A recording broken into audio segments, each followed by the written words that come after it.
La libertad nunca llega sin lucha. Moisés, obedeciendo el llamado de Dios, regresó a Egipto para enfrentarse al faraón, el hombre más poderoso de la tierra. Pero el corazón del faraón estaba endurecido, cerrado a la compasión y a la justicia.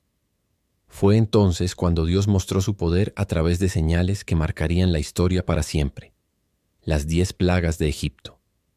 Este no es solo un relato de desastres, sino la historia de una liberación monumental, el choque entre el poder de un imperio y el poder del Creador. Sientes un enfrentamiento que demostraría que ninguna fuerza humana puede oponerse a la voluntad divina.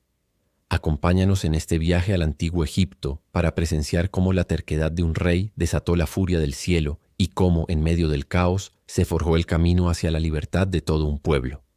Moisés y Aarón se presentaron ante el trono del faraón con un mensaje directo y claro. Así dice el Señor, el Dios de Israel: deja ir a mi pueblo para que me celebre fiesta en el desierto. Pero el faraón, lleno de orgullo y arrogancia, respondió con desprecio: ¿quién es el Señor para que yo obedezca su voz y deje ir a Israel? No conozco al Señor, ni tampoco dejaré ir a Israel. Con esa respuesta, el faraón selló el destino de su nación. Fue entonces cuando comenzaron las plagas, una demostración progresiva del poder de Dios. La primera plaga golpeó el corazón mismo de Egipto, el río Nilo. A una orden de Dios, Aarón golpeó el agua con su vara, y ante los ojos atónitos del faraón y sus siervos, el río y todas las aguas de Egipto se convirtieron en sangre. Los peces murieron, el río apestaba y los egipcios no podían beber de él. Tuvieron que cavar pozos para encontrar agua potable. 7 días duró esta calamidad, pero el corazón del faraón se mantuvo inflexible. Entonces vino la segunda plaga, las ranas. Millones de ranas emergieron del Nilo, cubriendo cada rincón de Egipto. Invadieron las casas, se metieron en las camas, en las cocinas y hasta en las ollas. La situación era tan insoportable que el faraón suplicó a Moisés que orara a Dios para quitarlas, prometiendo que dejaría ir al pueblo. Pero tan pronto como las ranas murieron y el alivio llegó, el faraón se retractó de su palabra y endureció su corazón una vez más.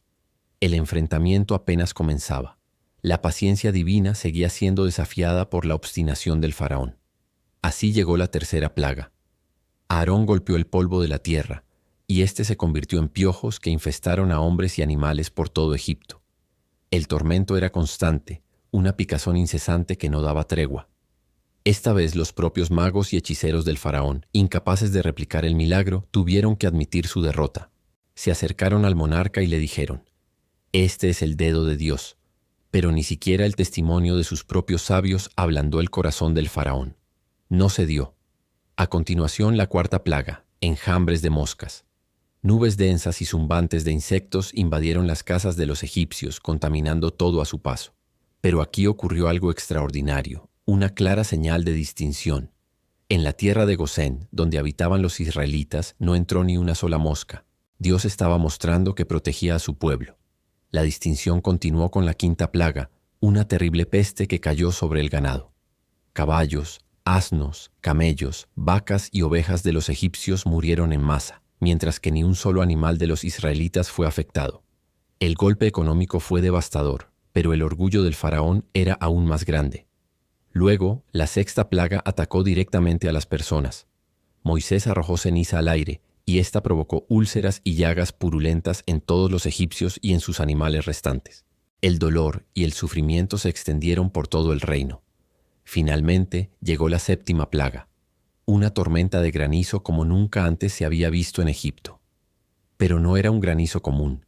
Venía mezclado con fuego que corría por la tierra, destruyendo los cultivos, quebrando los árboles y matando a cualquier persona o animal que no se hubiera refugiado. El caos y la destrucción eran totales, pero el faraón, en un ciclo de arrepentimiento falso y renovada terquedad, seguía negándose a obedecer. A pesar de la devastación, el faraón seguía resistiéndose, atrapado en su propio orgullo. Entonces Dios anunció la octava plaga a través de Moisés: langostas. Un viento del este trajo una nube tan densa de langostas que oscureció la tierra. Devoraron todo lo que el granizo había dejado, cada planta, cada hoja, cada brizna de hierba. El paisaje de Egipto, antes fértil, quedó completamente desolado, un desierto sin rastro de vegetación. El hambre amenazaba al imperio. Luego, la novena plaga. Dios le dijo a Moisés que extendiera su mano hacia el cielo, y una oscuridad tan densa y palpable descendió sobre Egipto que podía sentirse.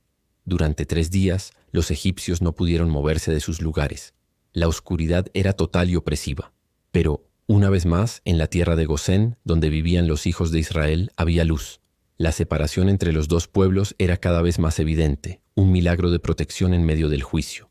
Pero lo peor, la advertencia final y más terrible, aún estaba por venir: la 10ª plaga. Dios le advirtió a Moisés que a la medianoche pasaría por Egipto y todo primogénito en la tierra moriría. Desde el hijo del faraón que se sentaba en el trono hasta el primogénito del siervo más humilde y el de los animales. Sería un golpe directo al futuro y al corazón de cada familia egipcia. Para los israelitas, sin embargo, había una vía de escape, una instrucción divina para su salvación. Cada familia debía sacrificar un cordero sin defecto y untar su sangre en los postes y el dintel de la puerta de su casa. Esa sangre sería la señal. Cuando el ángel destructor pasara esa noche, vería la sangre y pasaría de largo, perdonando la vida de los que estaban dentro. La Pascua estaba a punto de celebrarse en medio de la muerte. Aquella noche, el silencio de Egipto fue roto por un lamento desgarrador. Un clamor de angustia se elevó desde cada rincón del reino, desde el palacio real hasta la choza más humilde. El ángel de la muerte había pasado, y no hubo casa egipcia donde no hubiera un muerto. El primogénito del faraón, heredero del trono, había muerto. Los hijos mayores de sus siervos, de sus soldados y de sus ciudadanos, todos habían perecido. Solo en las casas marcadas con la sangre del cordero, en los hogares de los israelitas, hubo vida, protección y paz. La promesa de Dios se había cumplido. Finalmente, el orgullo del faraón se hizo añicos.